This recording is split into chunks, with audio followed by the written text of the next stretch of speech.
Gunjan. Hello, good morning, good evening, everyone across various time zones. I am personally very excited to be part of this panel because I have with me this morning for me for Ajay, who's sitting in the other end of the world. It's late evening. I'm quite excited to have both of them here because they're clearly the veterans in the SME space. And not only are they veterans in having seen and grown companies from ground zero to stellar heights, they have also taken, a very big position in helping SMEs as well. And they have a very global context to things. And we all do understand that SMEs are a critical contributor to economies and the wider ecosystem as well. Enabling them to adapt and thrive in a more open environment and participate more actively in the digital transformation is essential for boosting economic growth and delivering a more inclusive globalization. Across countries at all levels, SMEs play a very important role. In India alone, MSMEs contribute to 30% of our GDP and also employs 40% of the non-farm labor. So that's the kind of importance SMEs have for a country like ours. And if India has aspirations of reaching $5 trillion of the GDP that we are projecting, we need to focus on these players very importantly. And today I will be talking to both Ravi and Ajay on exactly how to do this. So quickly, both of them don't need any introduction. I'm sure all of you have heard them in multiple places, but very quickly, Ravi used to be, has held many positions. He was the chairman at Bank of Baroda, at Microsoft, has led a lot of, has led UNICEF, so a special representative for young people and innovation. He is right now the founder of Global Alliance for Mass Entrepreneurship. He is an author with multiple books, and he's also a columnist in leading publications. Welcome, Ravi. Thank you, Sushma. Moving on to Ajay, again, someone who doesn't require introduction. He is the president and CEO of the Wadivani Foundation. He has, in the past, grown companies, AutoCAD of Autodesk from 170 million to 850 million. He has scaled up Symphony Services, and which went on for a very, very, successful exit. And he is currently working very closely with SMEs across 20 countries. So he comes with very rich experience of what it takes to get an SME successful. Welcome, Ajay. Thank you, Sushma. Glad to be here. Great. So, without much ado, I'm sure that everyone is very eager to hear you. So, Ravi, I'll start with you. The SMEs are largely plagued in a country like ours with multiple external shock events, whether it was the demonetization, compliance with GST, and so on and so forth. What, according to you, while these are external shock events, have been the main challenges that plague SMEs in the last few years, and more specifically in a pandemic lockdown kind of a situation, what have been the specific challenges? Thank you. That's a really good question. As you've already said, pointed out, the SME sector is the heart of any economy. Certainly it's the case in our country, both in terms of employment and contribution to GDP. And this really worrying thing is the sector has been ailing for a long time, long before COVID and so forth. Very broadly, you have about 63 million or 6.3 crore enterprises. And the amazing thing is 95% of them employ less than 5 people, 98% employ less than 10 people. And most of them are not growing. And so this is a fact that many people have observed. It's called, they're called stunted dwarfs. And it results in a big issue for India because you have what is called the missing middle, which is you have a very large number of these small firms not growing at one end. And then you have some very large firms at the other end, like Tata, Reliance, Infosys, whatever. But in between, you don't have many. And the problem is that for healthy growth, for employment generation, you need lots of small businesses to grow and become medium businesses, and some medium to grow to become large. And if that doesn't happen, you have this problem of lack of job creation and so forth. So why is this happening? Well, a lot of it is attributable to the fact that India remains a very highly regulated economy. So even though we've made some progress in the World Bank rankings on ease of doing business, on the ground in every state, it still remains extraordinarily hard, extraordinarily difficult for somebody to start a business and run a business. So my friend Manish Sabarwal, who runs Teamlease, is one of the most thoughtful guys on this subject. And he says, look, across the country, we have got 58,000 different regulations and compliances that apply. 9,000 of them have criminal consequences.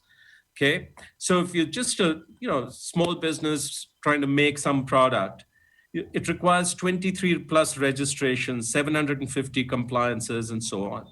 And each of those is an opportunity for extortion, rent seeking, etc. So when you have such high cost of compliance, many firms decide, let's just stay informal. So 90% of the businesses remain informal. Now, what's the problem with that? The problem is when you're informal, you're not able to access credit from a bank or an NBFC. So it turns out only 14% of all businesses access credit in any formal way. The rest go to money lenders or some family or something like that. As a result, they cannot invest in machinery, in IT systems, in training, and so forth. Oh, now you're beginning to see how this is a vicious spiral. If you can't invest in these things, you're not productive. If you're not productive, you can't grow. And that's why they remain stunted. And all this, Sushma, was true well before the three shocks. And what are the three shocks? You already alluded to them. The first big shock was the fact that, the demonetization, which disproportionately affected small and informal firms. The second shock after that was GST, which was a conscious attempt to formalize many of these firms. And then you have COVID. And so by the time COVID rolled around, the analogy I use is it's like a forest fire, just in California, Ajay, you're very familiar with forest fires.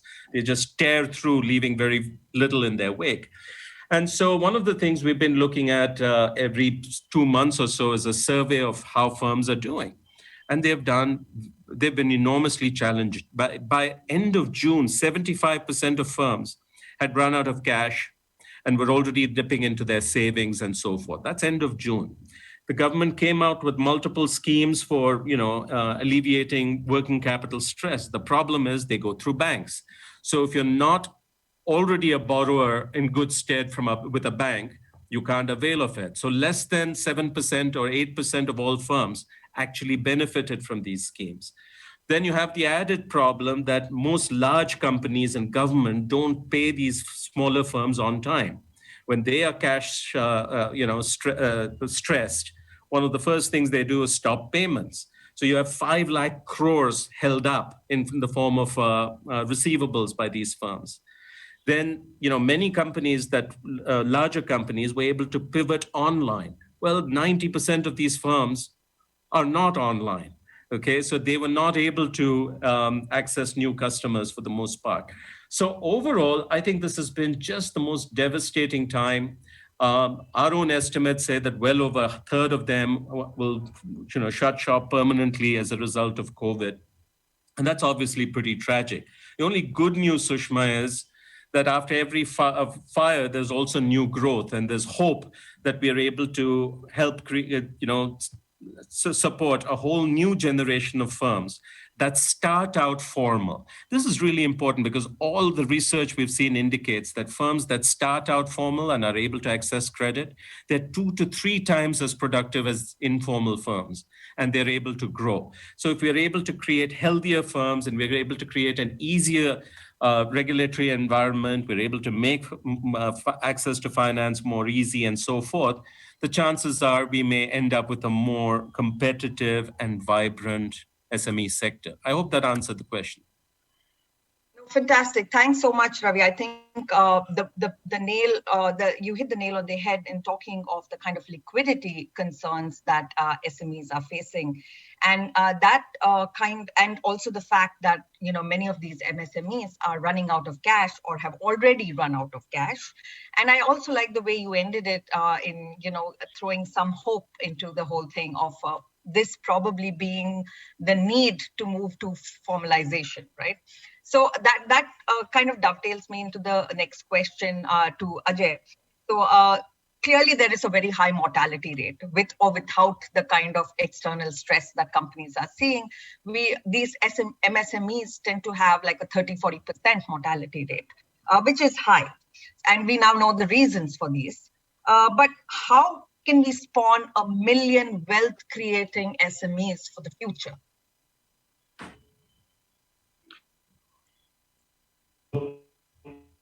I will be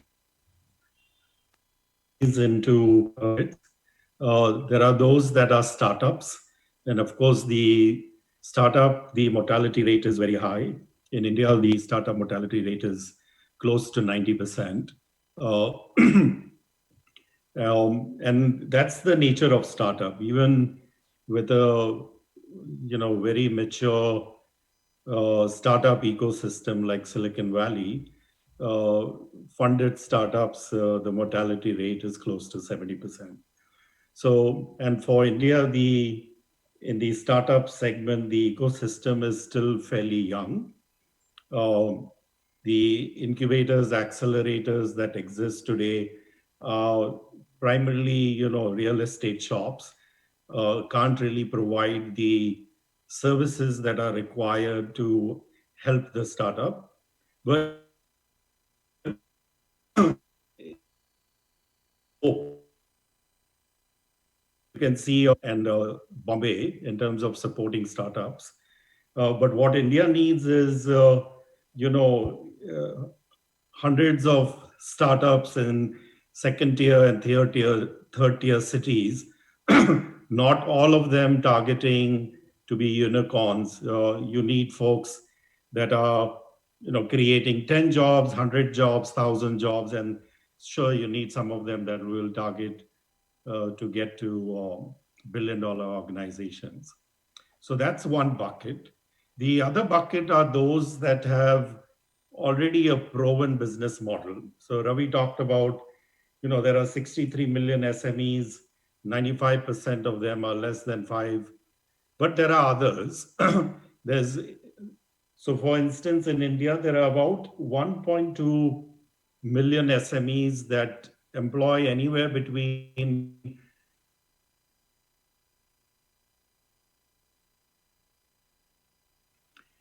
many of them to grow to, they don't know how. And what is required is, of course, they deal with the traditional challenges of lack of access to finance, not being able to attract the best talent. They are not able to invest in the latest technology or in innovation.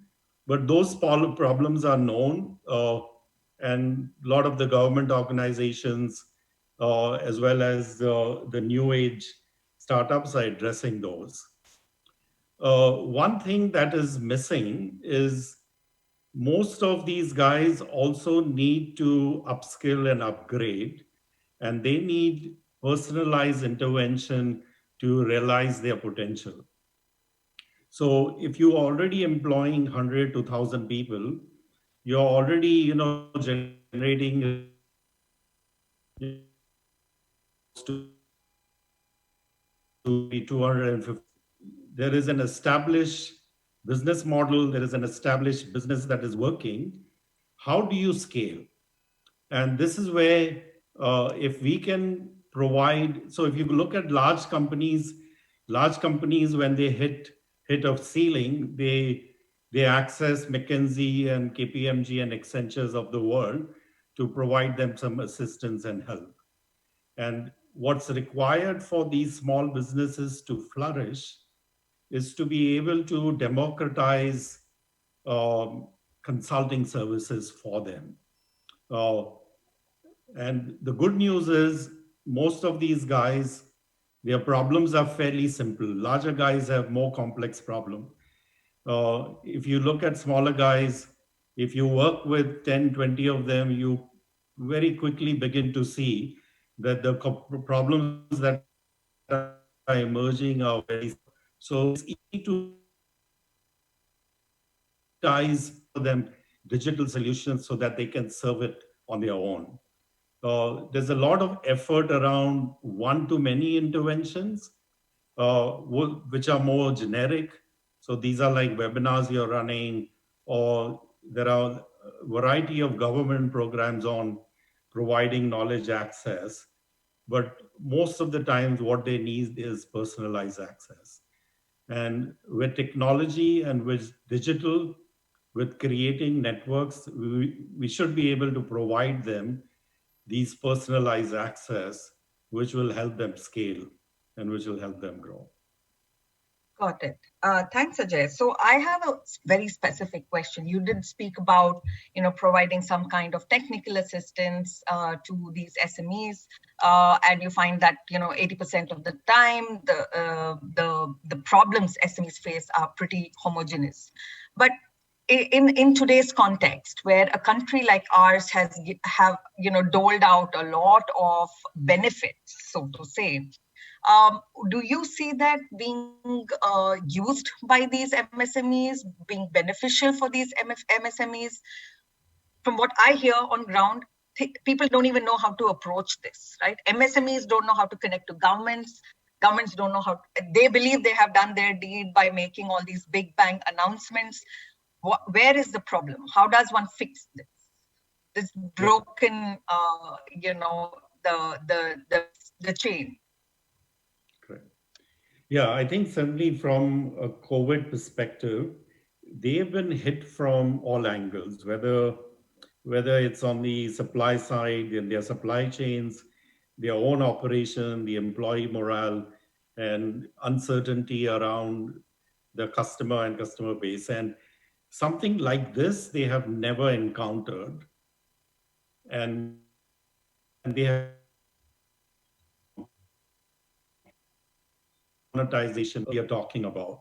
So in an environment like this where they've been attacked from all angles, they need help. And certainly finance help is a very small piece of it. But the help that they require is to be able to, have experts come in who have encountered these, who have solved it for their similar peers, and bring those best practices and bring those solutions to them.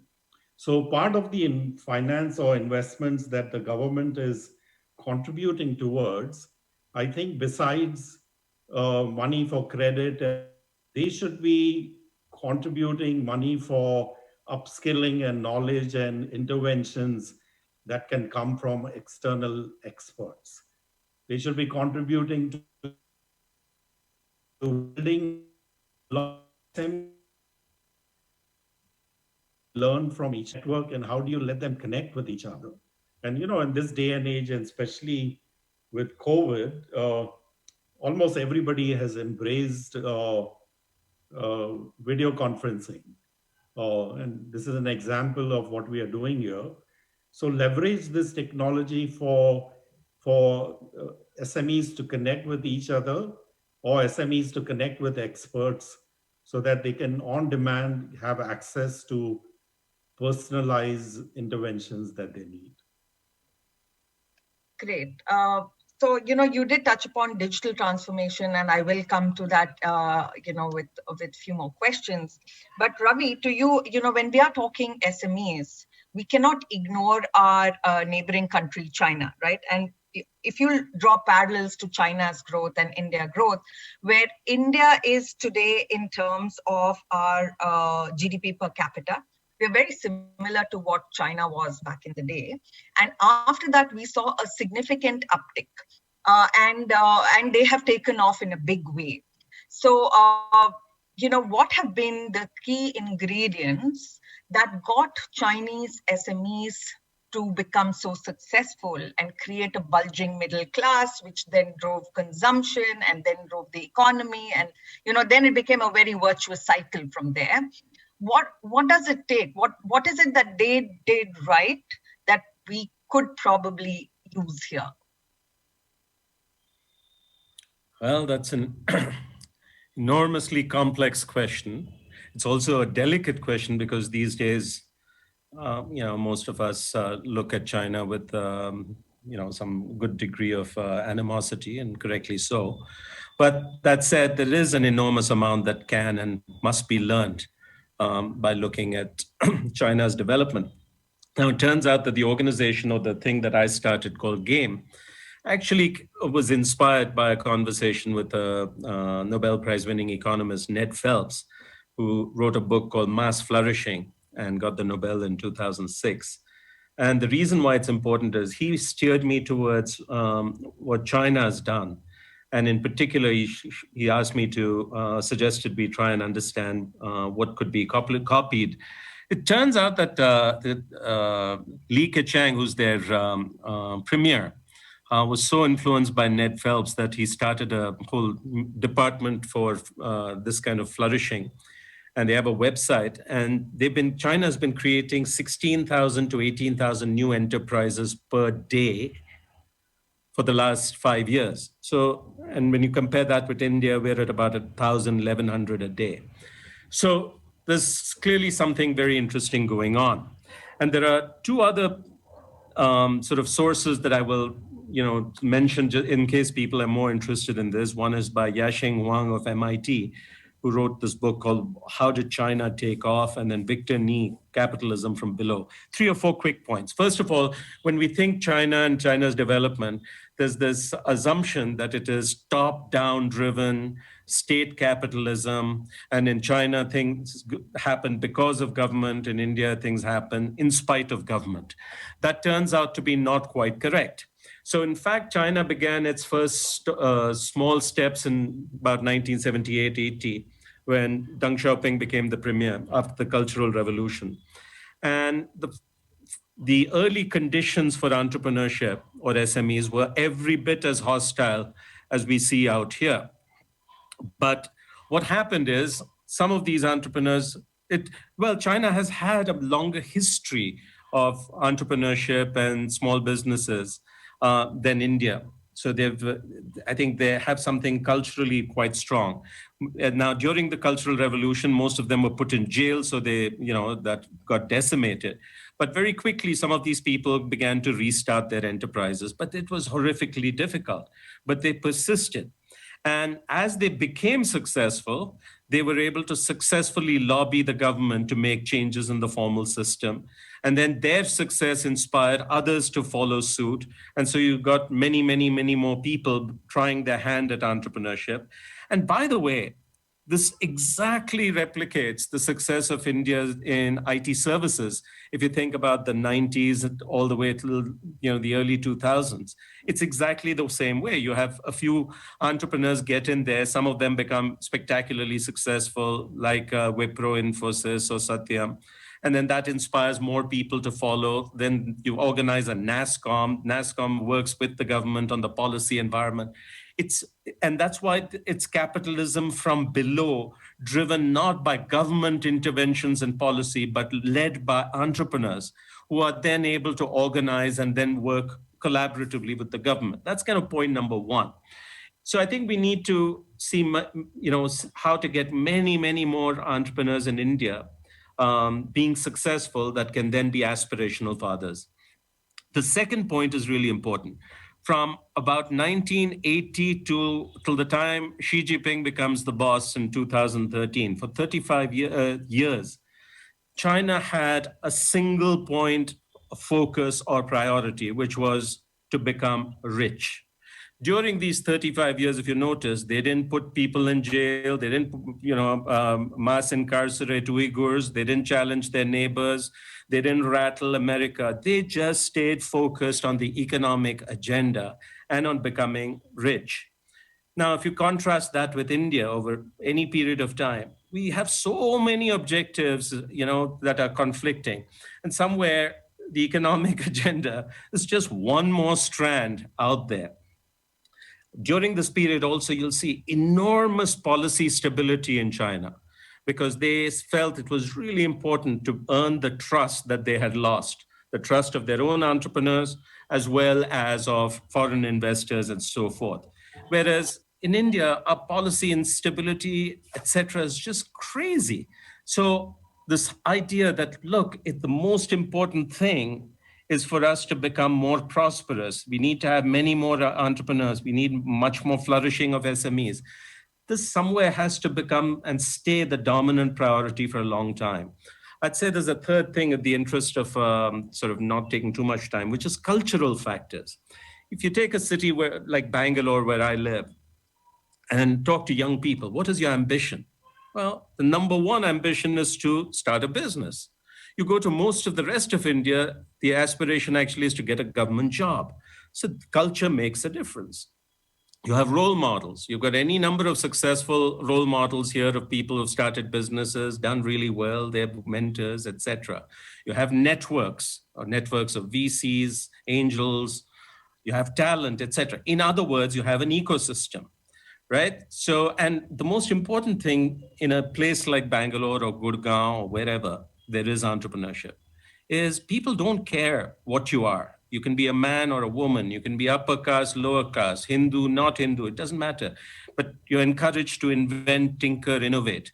So these cultural factors are really important and they're hard to replicate, and which is why we have so few cities which are actually thriving ecosystems. China has simply many, many more cities where these ecosystems exist. So a big part of what we're trying to do in GAME, and in fact, we're working closely with Ajay and his team at Wadivani, is to pick cities like Ludhiana and so forth, where we're trying to make interventions that allow the whole ecosystem to come together much better, and then say, can we take it to 300 cities across India, tier 2, tier 3, tier 4, tier 5 towns. So these are some of the things I think that I find personally extremely instructive about China. I'm so glad I asked this question to you, Ravi, because this is something that has always been bothering me. What is it that went well there versus, why can't we do something similar? I think we're very quickly running out of time. And so just so that we cover some more ground, Ajay, I have a question for you. Since you've seen so many geographies and so many SMEs, is there any cross-pollination of ideas that you can pick best practices that has worked somewhere well that could be of value to our audience today? Yeah, actually, so as the foundation, one of our primary mission is job creation. And one of the initiatives that we have is the Wadivani Advantage initiative that works with small businesses, 3 million to 50 million in revenue across 20 emerging economies.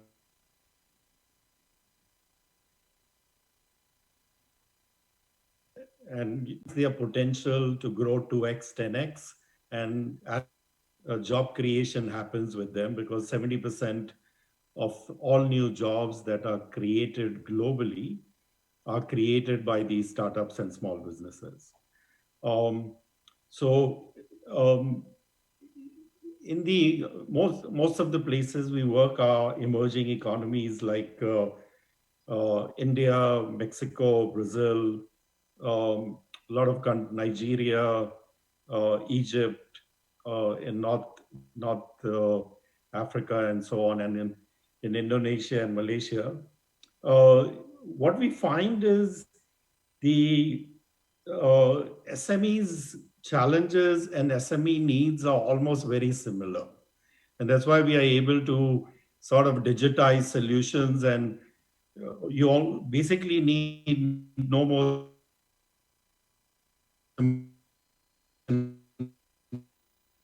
country. But more importantly, what we are finding is that bringing them all in a single platform, like we are trying to do, provides them opportunities for being able to sell their products outside of the country where they are, learn from experiences that are beyond what are in the local country, because after a while that becomes a herd mentality and everybody follows the same until you see your peers in another country are behaving very differently. So exposing them to their peers provides an opportunity to sort of look at things and look at challenges in a very different way. And of course, we try to get these best practices and distribute them across the various countries.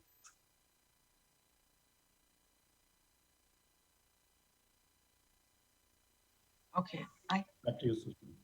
Yeah, thanks, Ajay. I think we lost a little bit of what you said, probably because of the connectivity. But anyway, in the interest of time, I think we have only 2 or 3 minutes. Ravi, just last question to you is, if we were to, if the three of us are to reconvene 10 years from now, and there's a little bit of crystal ball gazing here, where do you think we will be? Well, I don't know where we will be. I know I'd like to focus on where we should be. Okay. And hope there's no reason why we can't get there other than ourselves.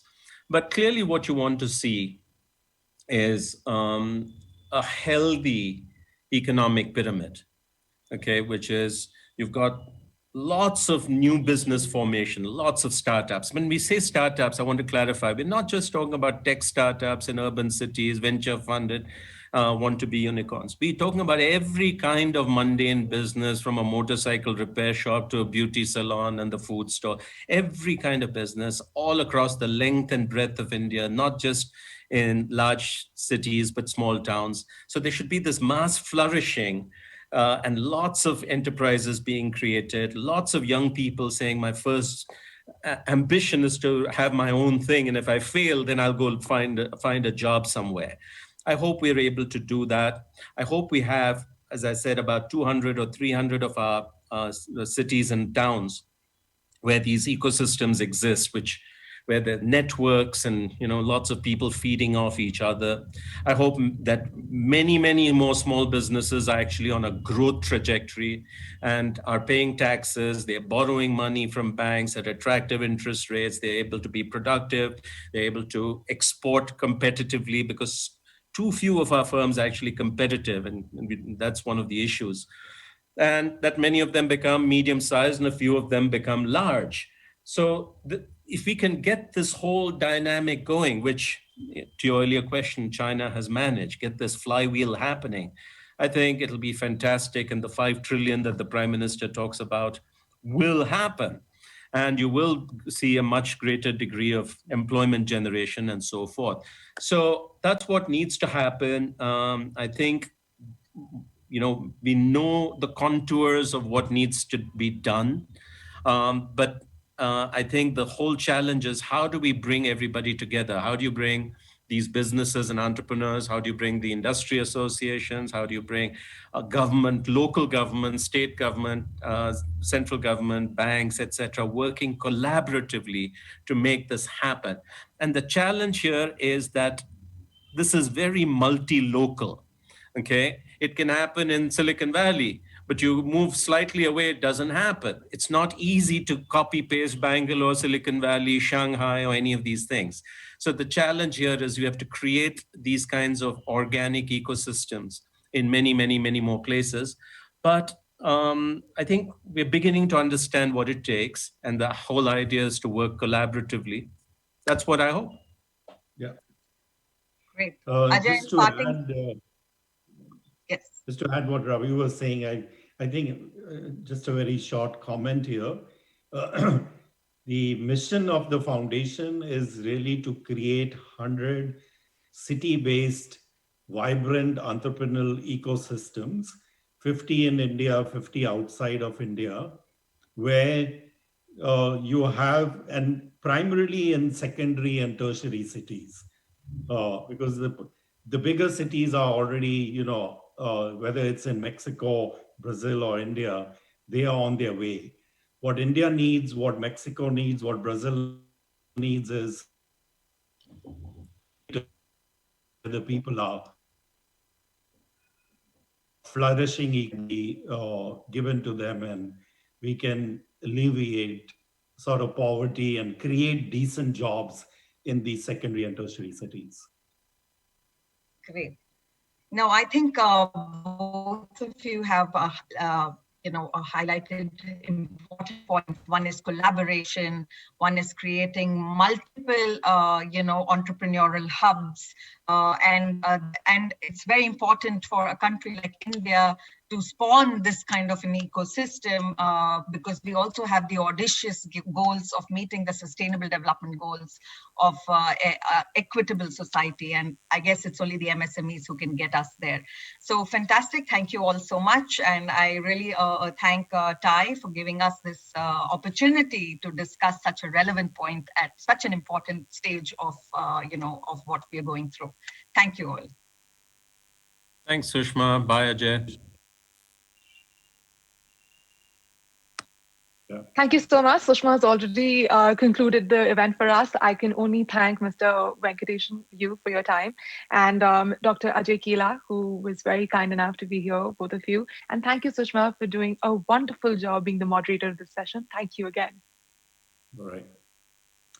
Bye, guys. You have a good day. Bye.